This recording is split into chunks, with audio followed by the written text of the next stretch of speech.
அன்பு மாணவர்களுக்கு வணக்கம். நீங்கள் இணைந்திருப்பது கல்வி தொலைக்காட்சியின் ஊடாக கனவுகள் மெய்ப்பட ஆசிரியர் கஜீவனுடன் கணிதம். பிள்ளைகள், நாங்கள் இன்றைக்கு வித்தியாசமாக பல பெற்றோர்களுடைய மாணவர்களுடைய ஆசிரியருடைய வேண்டுகோளுக்கு ஏற்ப நாங்கள் இன்றைக்கு வினாத்தாட்களை பார்க்க போகிறோம். ஒரு வினாத்தாள் எப்படி நாங்கள் விடையளிக்கிற முறை என்றதை பற்றி நாங்கள் கதைக்க போகிறோம். பிள்ளைகள் வடிவாக பார்த்துக்கொள்ளுங்கடா. எங்களோட பிரதானமான பரீட்சை வினாத்தாள், எங்களுடைய பிரதானமான பரீட்சை வினாத்தாளின் ஒட்டுமொத்தமான அமைப்பு இங்கே நான் தரப்பட்டிருக்குது. அதில் நாங்கள் அந்த ஒட்டுமொத்தமான வினாத்தாளை இந்த அடிப்படையில் தான் எங்களுடைய வினாத்தாள் பகுதி ஏ பகுதி பி என தயாரிக்கப்படுது. உங்களுடைய ஃபைனல் எக்ஸாம் பேப்பரில் நீங்கள் பார்த்தீங்கன்னா இந்த உள்ளடக்கம் இல்லது இந்த கட்டமைப்பின் அடிப்படையில் தான் அந்த எக்ஸாம் பேப்பர் கட்டாயம் தயாரிக்கப்பட வேணும். அப்படி தயாரிக்கப்படுறதுல பிரதானமான என்னென்ன அடிப்படையில் அவை தயாரிக்கணும், அதற்குரிய புள்ளிகள், ஒரு பகுதியில் அந்தந்த பகுதியின் எத்தனை வினாக்கள் அமைதுன்றதை நான் வடிவாக சொல்லியிருக்கிறேன். அப்போ நாங்கள் எல்லாரும் செய்வது போல நாங்கள் வினாக்களை கடந்த கால வினாக்களை செய்யாமல் இன்றைக்கு புது விதமாக அல்லது புதிய நுட்ப முறையில் புதியதொரு அணுகுமுறையில் நான் உங்களுக்கு வினாக்களை கொண்டு போக போகிறேன். இங்கே பாருங்க செல்லுங்கள், எங்கள்ட வினாத்தாள் பிரதானமாக எண்கணிதம், அளவீடுகள், அச்சர கணிதம், கேத்திர கணிதம், தொடைகளும் நிகழ்தகவும் புள்ளி விபரவியல் என பிரதானமான பகுதிகளாக பிரிக்கப்படுது. அதில் எண்கணிதம், அதாவது எண்கணிதம் தொடர்பான பகுதி எங்களுக்கு பகுதி 1 ஏ பாட்டில் அந்த 25 வினாக்கள் வாரத்தில் 4 கேள்வி கட்டாயம் இருக்க வேணும் எண்கணிதத்தில். அடுத்தது இங்கே பார்த்தீங்கன்னா பகுதி பியில், அதாவது பார்ட் 1 பேப்பரில் பகுதி பியில் 2 கேள்வி இருக்க வேணும் எண்கணிதத்தில். அதே மாதிரி வினாத்தாள் 2, அதாவது உங்களோட பார்ட் 2 பேப்பரில் ஒரு கேள்வி பகுதி ஏயிலையும் ஒரு கேள்வி பகுதி பியிலையும் இருக்க வேணும். அப்போ ஒட்டுமொத்தமாக நாங்கள் பார்த்தோம் என்றால் எங்கட எக்ஸாம் பேப்பர்ல 48 மார்க்ஸ், 200க்கு 48 மார்க்ஸுக்கு எண்கணிதம் என்ற பகுதிகள் மட்டுமே அமைய போறார். அப்ப நாங்க என்ன செய்ய போறோம், அந்த எண்கணிதத்தில் இருக்கக்கூடிய பாடங்களை முதலாவதாக முடிக்க போகிறோம். அப்போ எண்கணிதத்தில் ஒரு 10 பாடங்கள் இருக்குது. அப்போ அந்த 10 பாடங்களை நாங்கள் என்ன செய்ய போகிறோம், நிறைவு செய்து கொண்டு நாங்கள் அடுத்த கேத்திர கணித பகுதியோ அடுத்த புள்ளி விவரவியலுக்கோ நாங்கள் போக போகிறோம். இங்கே பாருங்கடா, எங்களோட எண்கணிதம் என்ற பாடத்தில் எண்கணிதம் என்ற பகுதிக்குள்ள அண்ணளவாக்கம், கூட்டல் மற்றும் பெருக்கல் விருத்தி, விகிதம், விகித சமன், பங்குகள், பின்னம், சுட்டி மற்றும் மடக்கை, எளிய வட்டி, கூட்டு வட்டி ஆகிய பகுதிகள் இருக்குது. இன்றைக்கு நான் என்ன செய்ய போறேன் என்றால் எங்கட வர்க்கமூலம், அதாவது வர்க்கமூலம் மற்றது விகித சமன் தொடர்பான வினாக்களை நாங்கள் பார்க்க போகிறோம். டே பிள்ளைகள், நீங்கள் வடிவாக விளங்கி கொள்ள வேணும். நாங்கள் ஓஎல் எக்ஸாம் பேப்பரில் ஏ எடுக்க வேணும் என்ற இலக்கோடு தான் நாங்கள் படிக்க வேணும். நாங்கள் எஸ் எடுத்தா காணும், நாங்கள் சி எடுத்தா காணும் என்ற எண்ணப்பாடுகளோடு நாங்கள் படிக்கக்கூடாது. நாங்கள் படித்தோம்னா நாங்கள் ஏ எடுக்கணும். சரியா? நாங்கள் படித்தோம்னா நாங்கள் ஏ எடுக்கணும். அது இலகுவான விடயமும் அல்ல, கடினமான விடயமும் அல்ல. அப்போ எப்படி அது சாத்தியமாகும், எங்கட முயற்சிகள் மூலம். அப்போ இந்த ஒழுங்கில் நாங்கள் இன்றைக்கு கேள்வியை நான் இப்படியே உங்களுக்கு கொண்டு போக போகிறேன். அப்போ இப்படியே தான் கஜீவன் சாருடைய பேப்பர் கிளாஸ் அமைய போகுது. என்னுடைய பேப்பர் கிளாஸை நீங்கள் வடிவாக தொடர்ந்து படித்து கொண்டு வருவீங்கள் என்றால் உங்களுக்கு ஒரு நல்ல பெருபேட்டில் ஒரு நல்ல அடைவு மட்டத்தை நீங்கள் அடையலாம். சரியா? நான் விஷயத்து போமாறேன். முதலாவது, வர்க்கமூலம் 7ற்கு மிகவும் பொருத்தமான பெருமானம் யாது? அப்ப வர்க்கமூலம் 7க்கு மிகவும் பொருத்தமான பெருமானம் யாதென்று நீங்க உங்களுக்கு கேட்கல, நீங்க அவர் 4 பெருமானம் தந்திருக்கிறார். அப்ப 4 பெருமானம் தந்திருக்கேக்கல, அதுல ஒரு பெருமானத்தை என்ன செய்ய வேணும், நாங்க தெரிவு செய்ய வேணும். அப்ப என்ன செய்ய போறோம் என்றால் நாங்கள் பெருக்கி பார்க்க வேணும். 2.5 2.5 பெருக்குங்க எவ்வளவு, 6.25. அதே மாதிரி இன்னொரு பெருமானத்தை பெருக்குங்க, 2.6 2.6 எவ்வளவு, 6 6 36, 6 எழுதி 3 மிச்சம், 6 2 12, 12 3 15. அதே மாதிரி இங்க எவ்வளவு வர போறார், 52. அப்ப 6 7 6. அப்போ எவ்வளோ வாரார் 6.76 அவரையும் பெருக்குவோம் 2.7 2.7 அப்போ எவ்வளோ வரப்போறார் 7 7 49 9 4 மிச்சம் 7 2 14 14 4 18 அடுத்தது எவ்வளவு 54 அப்போ எவ்வளோ வரப்போகுது பிள்ளைகள் 9 2.7 அப்போ இங்கே பாருங்க இது 76 6.76 என்றால் எங்களுக்கு எவ்வளவு வேணும் 0.24 வேணும் 7க்கு போறதுக்கு. அடுத்தது இங்க பாருங்க இவற்ற பெருமானம் என்ன 7.29. ஆகவே அண்மிய பெருமானம் வர்க்கமூலம் 7க்கு அண்மிய பெருமானத்தை தரக்கூடியவர் இவராயிருப்பார். ஆகவே நான் என்ன செய்யலாம் 2.6 தெரிவு செய்யலாம். அப்ப வர்க்கமூலங்களை காணைக்குள்ள பிள்ளைகள் யார் அண்மிய பெருமானங்களை தாராரோ அந்த அண்மிய பெருமானங்களை நீங்க எடுத்துக்கொண்டீங்கன்னா சரியாக இருக்கும். ரைட்டா? சரி, அடுத்த கேள்வியை பாருங்கடா. அட்டவணையில் தரப்பட்டுள்ள தகவல்களை பயன்படுத்தி வர்க்கமூலம் 90 என்ன பிள்ளைகள் வர்க்கமூலம் 90 முதலாம் அண்ணளவாக்கத்தை காண்க. அங்க பாருங்க அதன பெருமானங்கள் தந்திருக்கிறார். அவர் எக்ஸ் என்றதை எடுக்கிறார். எக்ஸ் என்ற எடுத்துக்கொண்டவர் எக்ஸ் வர்க்கம். அப்ப நான் எக்ஸை தான் இங்க என்ன செய்யணும் நான் தெரிவு செய்ய வேணும். அப்ப முதலாம் அண்ணளவாக்க பெருமானம் என்றால் இங்க பாருங்க 90க்கு அண்மிய பெருமானத்தை இதுக்குள்ள பார்க்க. இங்க பாருங்க 90க்கு அண்மிய பெருமானம் என்றால் இவர் அல்லது இவர் தான். இவரும் பாருங்க எவ்வளவு விரோணம் உங்களுக்கு 88.36 1.64 விரோணம். ஆனா இவர் பாருங்க 90.25. அப்ப ஆறுங்களுக்கு 90க்கு அண்மிய பெருமானம் 90.25. அவற்ற முதலாம் மண்ணளவாக்கம் என்ன 9.5. அப்ப விடை என்ன 9.5. சரியா பிள்ளை? அப்ப எங்களுக்கு வர்க்க மூலத்துக்குள்ள பார்க்க ராஜா ஆர் அண்மிய பெருமானமா இருக்கிறாருன்றதான் நாங்க என்ன செய்ய வேணும் பார்க்க வேணும். ரைட்டா? ரைட். அப்ப அடுத்த கேள்விக்கு போவோம். சரியா பிள்ளை?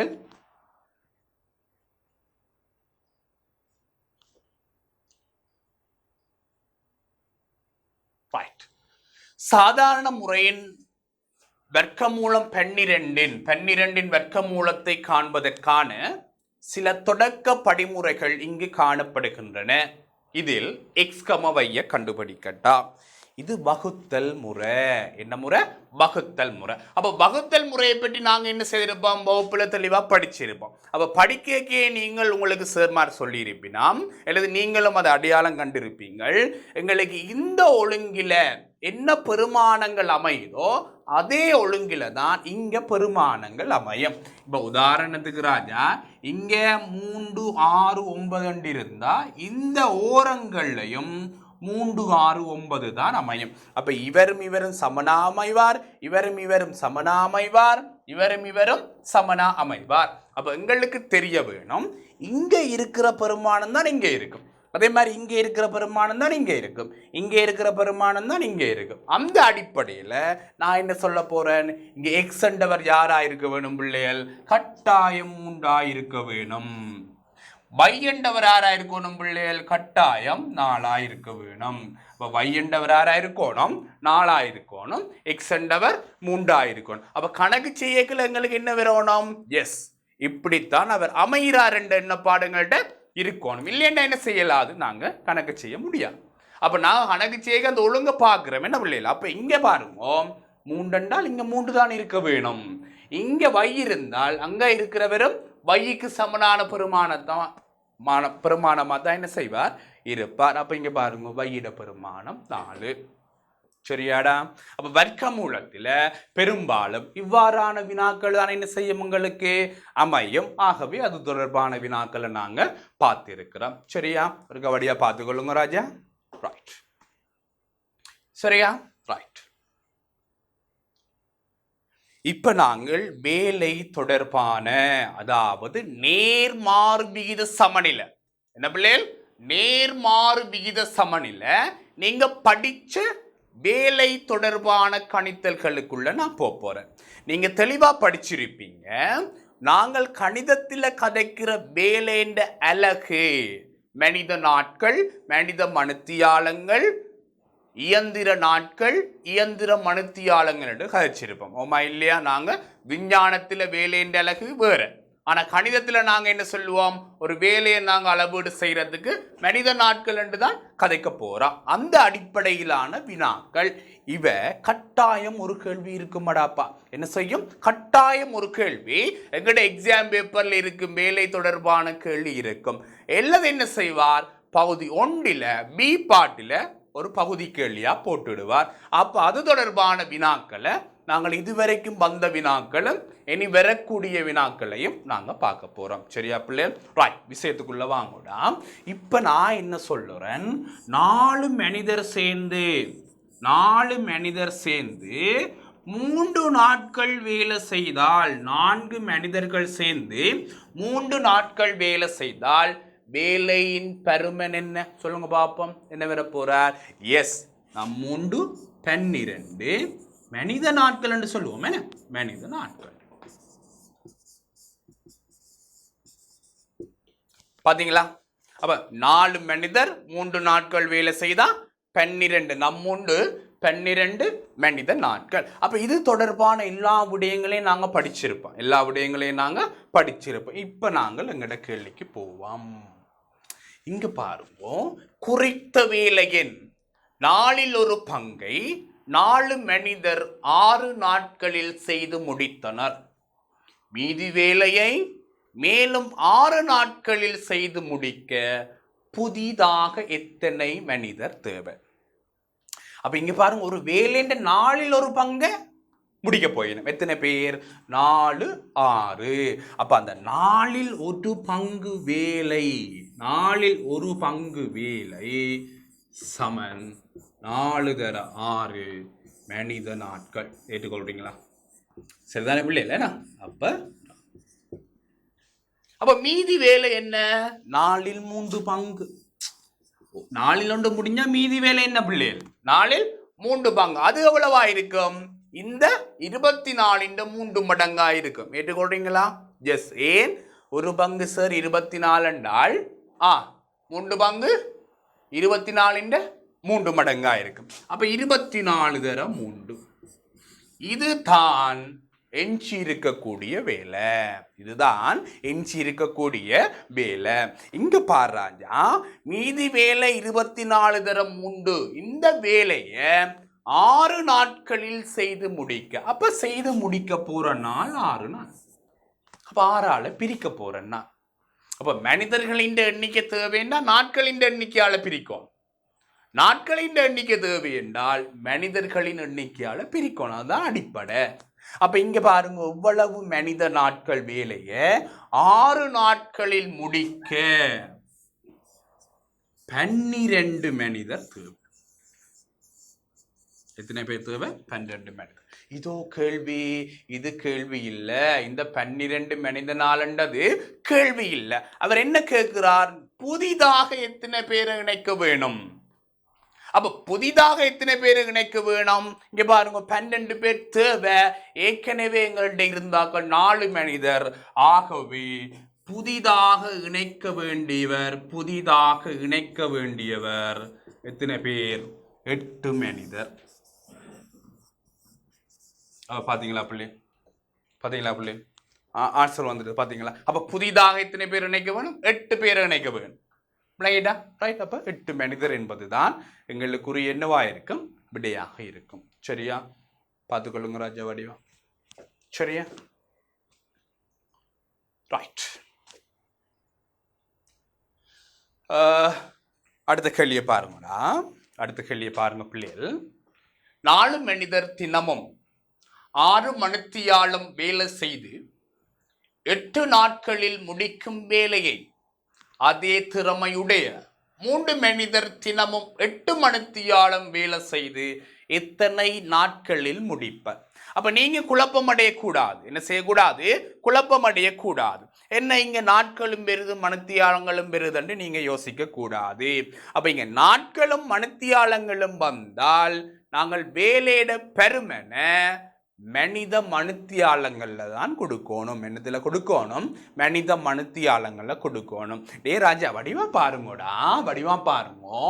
6 மணித்தியாலப்படி 8 நாள் வேலை செய்ய போறார் என்றால் அவர் செய்ய போற மொத்த மணித்தியாலம் 6 8 48 மணித்தியாலம். ஏற்றுக்கொள்றீங்களா? அப்ப நான் இங்க வேலைன்ற பெருமன் காணப்புறன் பாருங்கோ. அவர் செய்கிற வேலைன்ற பெருமன் 4 மனிதர் 6 மணித்தியாலம் 8 நாட்கள். அப்ப இங்க விட எண்ணத்துல வந்து நிற்பார்? மனித மணித்தியாலங்கள்ல வந்து நிற்பார். விளங்கிட்ட எண்ணத்துல வந்து நிற்பார் பிள்ளைகள்? மனித மணித்தியாலங்கள். ரைட், எழுதுவோம் மனித மணித்தியாலம். இப்ப இதே வேலையத்தான் என்ன நடக்க போதாம்? 3 மனிதர், அதே திறமையுடைய 3 மனிதர் தினமும் 8 மணித்தியாலங்கள் படி அவ என்ன செய்ய போயினா? 8 மணித்தியாலம் வேலை செய்ய போயினா. எத்தனை நாட்கள் தேவை என்றது கேள்வி. அப்ப இங்க பாருங்க தேவையான நாட்கள். இங்க பாருங்க 6 24 24 தர 8 என்ன செய்யணும்? நான் 3 தர 8ஆல பிரிக்கணும். ஏன் 3 தர 8ஆல பிரிக்கணும்? இங்க பாருங்க 8 24 மனித மணித்தியாலம் வந்துட்டது. அப்ப நாட்கள் தேவை என்றால் நான் என்ன செய்யணும்? ஏற்கனவே செய்யப்பட்ட வேலை என்ற அளவை இந்த மனித மணித்தியாலங்களால பிரிக்க வேணும். அப்ப எவ்வளவு விருப்பம்? 5 பாருங்க 8 மட்டும் இல்லாம போயிடும். பிரிச்சால் 8. அப்ப 8 நாட்கள் வேலை செய்யணும். அவ 8 நாட்கள் வேலை செய்யணும். அப்ப பாத்தீங்களா பிள்ளைகள்?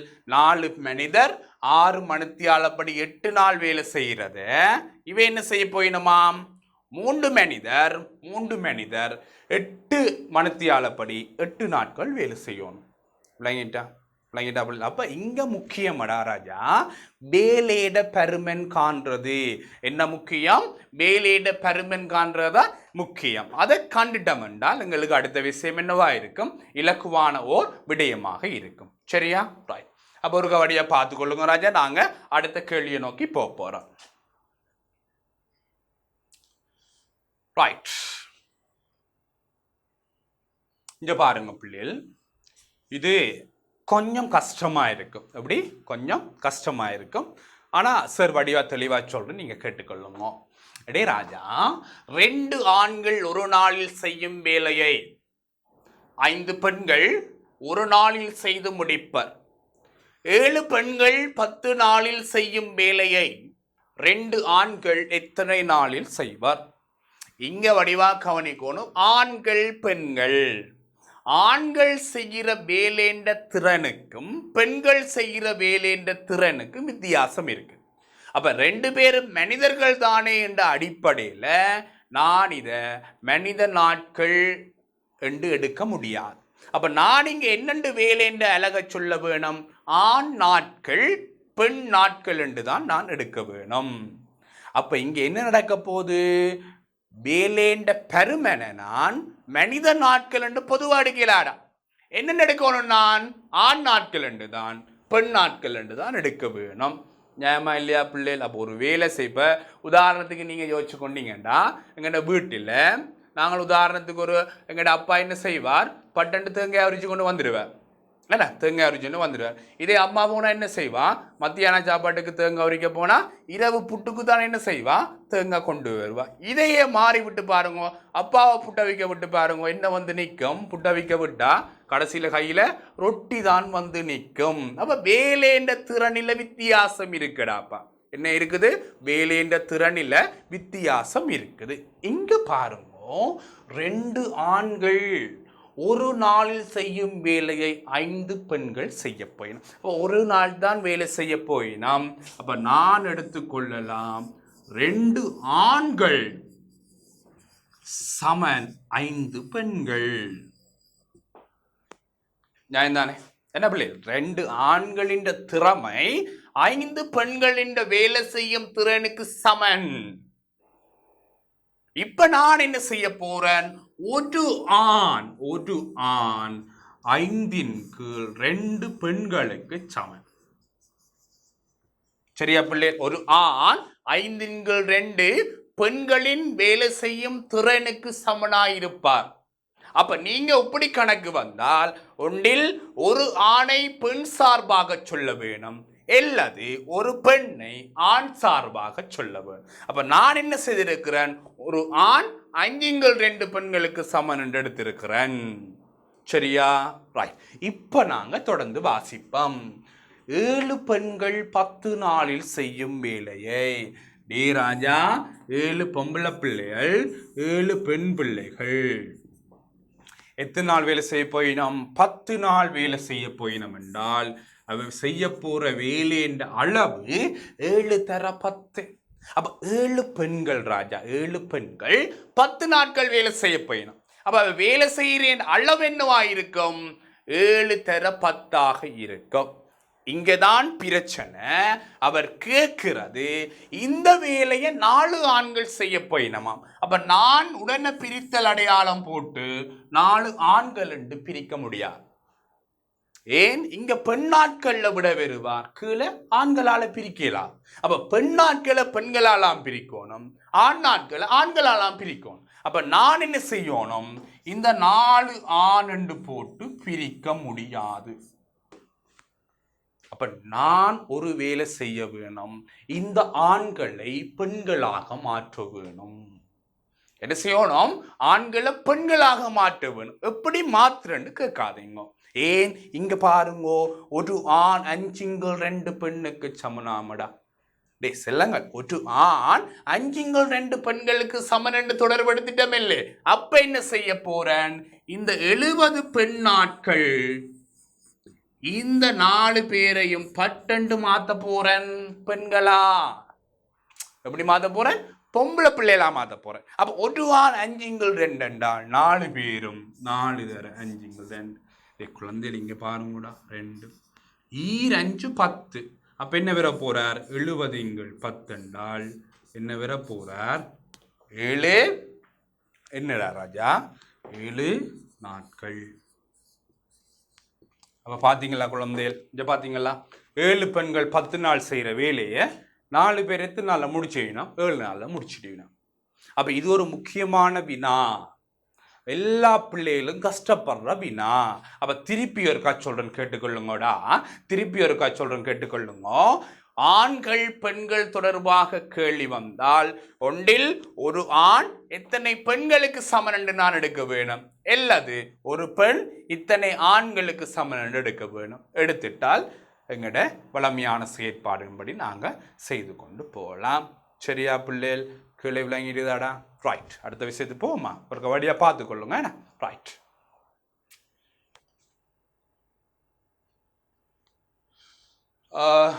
பாருங்கடா, 15 மனிதர்கள் என்னவா பிள்ளைகள்? 15 மனிதர்கள் 8 நாட்களில் செய்யும் வேலையை 12 மனிதர்கள் செய்தால் எத்தனை நாட்கள் தாமதமாகும்? நீங்க நேர்மாறு விகித சமன் என்ற அடிப்படையில் படிச்சிருப்பீங்க. மனிதர்களின் எண்ணிக்கை கூட கூட கூட தேவையான நாட்களின் எண்ணிக்கை குறையும். எஸ் ஓமா இல்லையா? அதே நேரம் மனிதர்களின் எண்ணிக்கை குறைய குறைய குறைய தேவையான நாட்களின் எண்ணிக்கை கூடும். இப்போ 10 பேர் சேர்ந்து ஒரு வீட்டை கட்ட போறோம். 10 பேர் சேர்ந்து ஒரு வீட்டை கட்ட போறோம். எங்களுக்கு ஒரு 2 வருஷம் எடுக்குதுண்டு. அதே வீட்டை ஒரு ஆள் கட்ட விழிக்கிட்டால் கிட்டத்தட்ட என்ன செய்யும்? பல வருடங்கள் எடுக்கும். சிலது என்ன செய்யும் ராஜா? ஆளுண்ட ஆயுள் முடிஞ்சு அது வீடா வராது, வேற மாதிரி வந்துடும். ஓமா இல்லையா? அப்ப நாங்கள் இங்க என்ன செய்ய போறோம்? ஆட்களின் எண்ணிக்கை குறைய நாட்களின் எண்ணிக்கை கூடும். அதுதான் நேர்மாறு விகித சமன். ரைட்டா? சரி, இங்க பாருங்க, 15 மனிதர்கள் 8 நாட்களில் செய்யும் வேலையை 12 மனிதர்கள் செய்தால் எத்தனை நாட்கள் தாமதமாகும்? கேள்வி எத்தனை நாட்கள் தேவைப்படும் அல்ல, எத்தனை நாட்கள் தாமதமாகும். முதல் வேலையை காணுவோமடா. 15 மனிதர் தர 8 நாட்கள் என்ன? அப்ப இவ்வளவு வேலை சமன் எல்லாம் எழுதுங்க என்ன வடிவா. வேலை சமன் 18 ராஜா 120 மனித நாட்கள். ஓகே, இந்த வேலைய 12 பேர் செய்வோம். 12 பேருக்கு தேவையான நாட்களை கண்டுபிடிப்போம். என்ன செய்யலாம்? 12 பேருக்கு தேவையான நாட்களை கண்டுபிடிக்கும். அப்ப நான் என்ன செய்ய போறேன்? 12 மனிதர்களுக்கு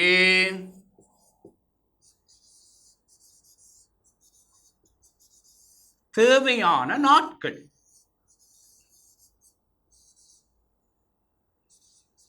தேவையான நாட்கள் சமன். 120 செய்திருப்பீங்க, 12ஆல் பிரிச்சிருப்பீங்க, 10 நாட்கள். பார்த்தீங்களா, ஆக்களை குறைச்சி விட்டால் எங்களுக்கு 10 நாட்கள் தேவைப்படுது. ஏன் முதல் 8 நாட்களில் செய்தவங்க பாருங்க 10 நாட்கள் வந்துட்டு. அவர் கேட்டது மேலதிகமான நாட்கள். அப்ப எத்தனை மேலதிகமான நாட்கள்? 2 நாட்கள் மேலதிகமா தேவைப்படுது. அப்ப 3 பேரை குறைச்சபடியினால 2 நாட்கள் தாமதமாகும். ஏன் இங்க 8 நாள்ல முடிச்சவன் இங்க 10 நாள் ஆகுது. ஆகவே அவர் கேட்ட மேலதிகமான நாள் எவ்வளவு? 2. எவ்வளவு பிள்ளைகள்? 2. ரைட்டா? ஸோ 2 நாட்கள் தான் மேலதிகமான நாட்களாக இருக்கும். சரியாடா? விளங்கிட்டா பிள்ளைகள்? போமா அடுத்த விஷயத்துக்கு. இருக்கா வடியா பார்த்துக்கொள்ளுங்க.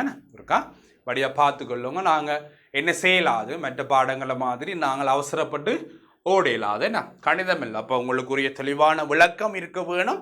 அதே நேரம் நீங்கள் முதல் கணக்கை வாசிக்க வேணும். எங்கள்கிட்ட ஸ்லைட்டில் வார கணக்கை நீங்கள் வாசிக்க வேணும். வாய்ச்சி உள்வாங்கினா தான் என்ன செய்யலாம், இது ஒரு பயன்மிக்க செயற்பாடாக அமையும் பிள்ளைகள். என்ன ஆகவே இந்த அவசரம் இல்லை, நீங்கள் வடிவா பார்த்துக்கொள்ளுங்க. சரியா பிள்ளைய? ராய், நாங்கள் அடுத்த விஷயத்துக்கு போவோமே. இது விகிதம். நான் சொல்லிட்டேன், எண் கணிதத்துக்குள்ள விகிதமுங்கள்யா வெறுமண்டு சொல்லிட்டேன். எப்படி விகிதமுங்கள்யா வெறுமண்டு சொல்லிட்டேன். ராய், 3 எண்கள் 2, 3, 5 என்ற விகிதத்தில் உள்ளன. அவற்றின் வர்க்கங்களின் கூட்டுத்தொகை 608 எனின் அந்த எண்களை கண்டுபிடிக்கட்டாம்டா. இது நேர்மாறு விகித சமன் இல்லை, இது விகிதத்தில் வார கேள்வி. அப்போ நுட்பமா நாங்க கவனிக்கணும் பிள்ளை, நுட்பமா நாங்க கவனிக்கணும். இங்க கேள்வியை திருப்பி இருக்க வழியா பாருங்கடா. 3 எண்கள் 2, 3, 5 என்ற விகிதத்தில் அமைந்திருக்குதாம். அவற்றின் வர்க்கங்களின் கூட்டுத்தொகை 608. நீங்க தெளிவா பாருங்க, ஒரு கணக்கு நாங்க செய்யக்குள்ள என்ன தரவு தந்திருக்கிறாரோ அந்த தரவு சார்பாகத்தான் நாங்கள் முடிவெடுக்க வேணும். தந்திருக்கிறது 3 வர்க்கங்களின் கூட்டுத்தொகை. அப்ப 3 வர்க்கங்களின் கூட்டுத்தொகைக்கு தான் நான் ஒரு சமன்பாட்டை உருவாக்க வேணும்.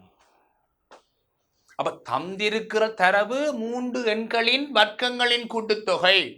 அப்ப நான் என்ன செய்ய போறேன், அந்த 608 சார்பாக நான் ஒரு சமன்பாட்டை உருவாக்க போறேன். சரியா பிள்ளைகள்? என்ன செய்ய போறேன், ஒரு சமன்பாட்டை உருவாக்க போறேன். இங்க பாருங்கடா, இந்த 2, 3, 5 என்றதுதான் அவன் விகிதம். அப்ப அந்த விகிதத்தில் இருக்கும் என்றால் அந்த எண்கள் கட்டாயம் இந்த விகிதத்தின் மடங்குகளாகத்தான் இருக்கும். ஓமா, சில வேளை இந்த விகிதத்தின் 3 மடங்கா இருக்கலாம், 4 மடங்கா இருக்கலாம், 5 மடங்குன்னா இருக்கலாம். அப்ப அந்த எத்தனை மடங்குன்றதை கண்டுபிடிக்கிறது எங்கட நோக்கமா இருக்கும்.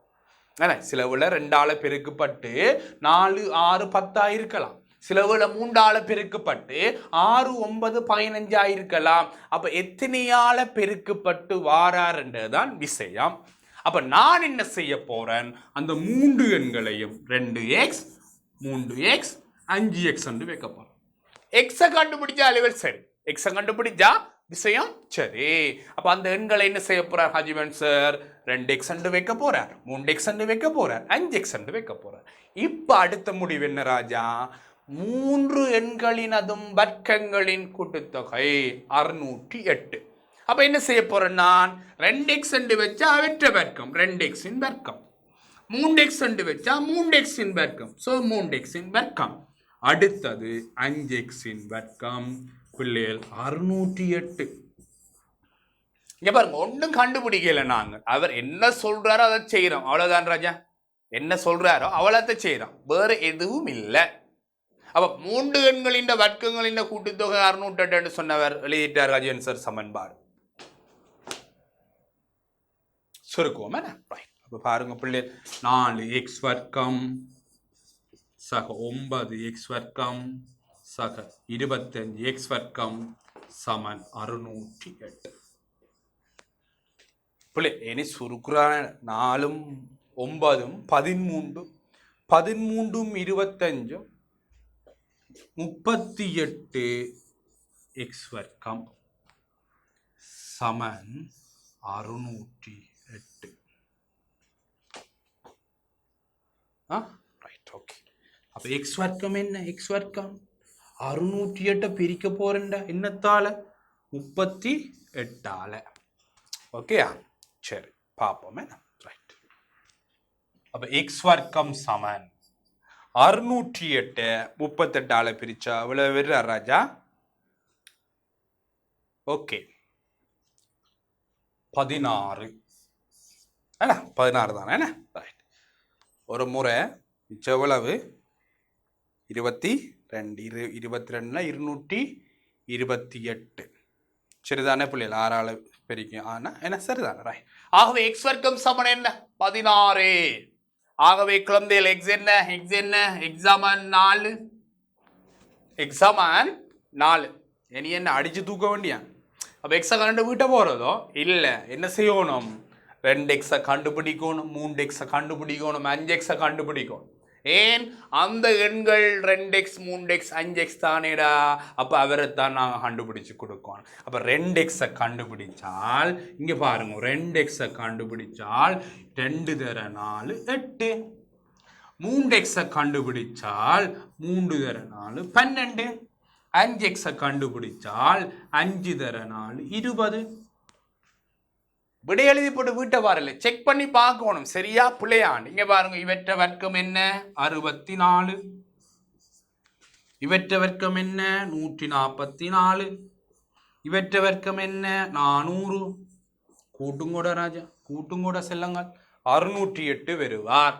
அப்ப பாத்தீங்களா, அந்த 3 எண்களின்டையும் வர்க்கங்களின் கூட்டுத்தொகை 608 என்றால் அவர் யாரா இருக்கணும்? 8 12 20 இருக்கும். அப்ப நீங்க கேள்வி வாசிக்க பெருசா யோசிச்சிருப்பீங்க. ஒரு விஷயமும் கஷ்டம் இல்லை. ரைட்டா பிள்ளை? அப்போ ஒரு தெளிவா பார்த்துக்கொள்ளுங்க. கேள்வி போட்டு இருக்க வழியா பார்த்துக்கொள்ளுங்க ராஜா, தெளிவா.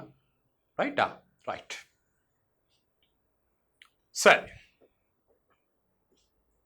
அடுத்த விஷயத்துக்கு போவோம். என்ன பிள்ளைகள்? ரைட். கண்ணன் 6ஆம் பிள்ளைகள். கண்ணன் ஒரு வேலையை 20 நாட்களில் நிறைவு செய்கிறார். விக்ரம் அதே வேலையை 30 நாட்களில் நிறைவு செய்வான். இருவரும் இணைந்து அவ்வேலையை எத்தனை நாட்களில் நிறைவு செய்வான்? என்ன ஷார்ட் மெத்தடும் இருக்குது. நான் ஷார்ட் மெத்தட்டை கடைசியா சொல்றேன். எங்களுக்கு எப்படி அந்த கணக்கு வந்ததுன்றது தான் முக்கியம். எப்படி அதிண்ட அடிப்படையான விஷயம் இருக்குன்றா தான் நீங்க ஷார்ட் மெத்தட்டை நீங்க பயன்படுத்தி கொள்ளலாம். இப்ப நான் என்ன செய்ய போறேன்? அதை செய்த வேலை, ஒரே வேலையை தான் செய்ய போயிடும். ஒரே வேலையை தான் செய்ய போயிடும்.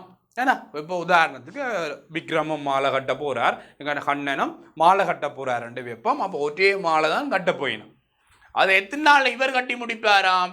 20 நாட்கள் செல்லுமா, மற்றவர் 30 நாட்கள் செல்லுமா. இப்ப என்ன நடக்க போகுது? 2 பேரையும் சேர்த்து விட்டாச்சு.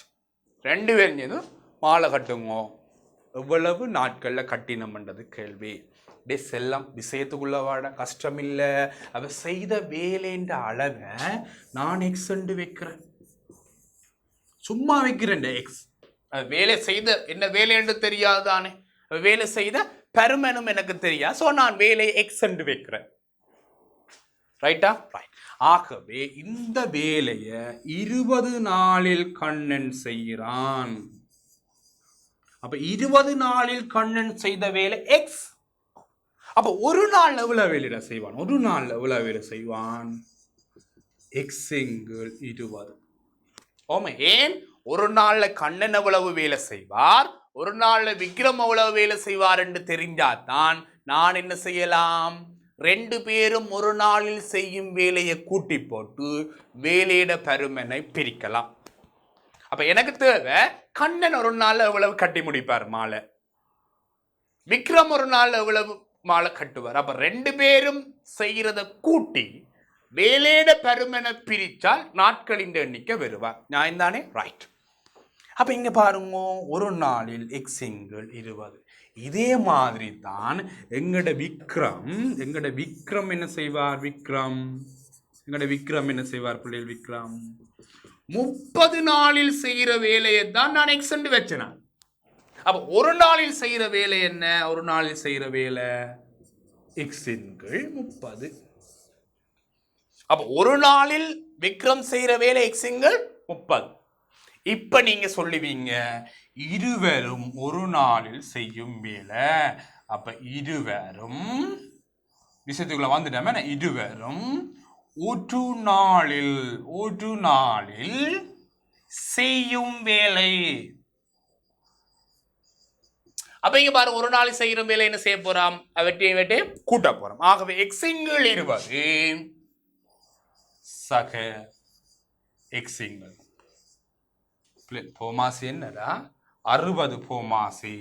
ஆகவே 60 மேல் 5x. அப்ப சுருக்கினா எக்ஸிங்கள் 12 தான். அப்ப 2 பேரும் சேர்ந்து ஒரு நாளில் செய்யற வேலை. அதான் முக்கியம், 2 பேரும் செய்து ஒரு நாளில் செய்யற வேலை. இப்ப என்ன செய்ய போறேன்? எனக்கு வேலை என்ற அளவு இருவருக்கும் எடுக்கும் நாட்களின் எண்ணிக்கை அதை செய்யற வேலை எக்ஸ் தானே, அதே வேலையை தானே செய்ய போயிடும். அப்ப எக்ஸ பிரிக்க வேணும். 2 பேரும் ஒரு நாளில் செய்யற வேலையா பாத்தீங்களா ராஜா? இங்க பாருங்கடா, எக்ஸும் வெட்டுப்பட்டு போய் இந்த 12 என்ன செய்யும்? அப்படியே இருக்குமோ மேல படாரண்டு போய் பெருக்குப்படும். 12 நாட்கள் என்றது விட என்ன விட 12 நாட்கள் என்றது விட. அப்ப எங்களுக்கு முக்கியம் ஒரு நாளில் அவர் செய்த வேலை, ஒரு நாளில் விக்ரம் செய்த வேலை. அப்ப 2 பேரும் ஒரு நாளில் செய்கிற வேலை தெரிஞ்சால் மொத்த வேலையை பிரிச்சு விட்டால் விட. இதுக்கு ஷார்ட் மெத்தட் என்னன்னு சொன்னால் என்னென்றால் இங்க பாருங்க, இவ்வளவும் விளக்கம். ஷார்ட் மெத்தட் என்னென்றா இங்க பாருங்க ராஜா, இவர் 20 நாள் செய்வார், அவர் 30 நாள் செய்வார். அவர் 20ஐயும் 30ஐயும் பெருக்கி போட்டு 20ஐயும் 30ஐயும் கூட்டி பிரிக்கும். ஷார்ட் மெத்தட் 3 ஸ்டெப்ல ஆன்சர். இவ்வளவு கதைக்க தேவையில்லை. ஆனா இவ்வளவு காய்ச்சி தான் விஷயம் விளங்கும். என்ன அதான் சார் கதைச்சவர் ஷார்ட் மெத்தட் நேம் சொல்றேன். என்ன அப்ப பாருங்க, 20 30 600 50 பிரிச்சா 12 நாட்கள். நீங்க இதைத்தான் யோசிப்பீங்க, என்ன சார் ஈஸியாக கிடக்கான். ஆனா விளக்கம் முக்கியமாடா. எப்படி ஸ்டெப் பெறுதுன்றது முக்கியம். ஓகே பிள்ளைகள், ஆகவே இன்றைக்கு தெளிவாக நாங்கள் குறிப்பிட்ட எண்ணிக்கையான கேள்விகளை பற்றி காய்ச்சிருக்கிற பிள்ளைகள் தொடர்ச்சியாக கணித பாடத்தில் நல்ல உயர் பெறுபவர்களை பெறுவேணும் நீங்கள் என்றதுதான் எங்களுடைய நோக்கம். தொடர்ச்சியாக கல்வி தொலைக்காட்சியினூடாக இன்னொரு காணொலியினூடாக உங்களை சந்திக்கிறேன். மீண்டும் தேங்க்யூ வெரி மச். உங்கள் அன்பின் கதிவன் சார்.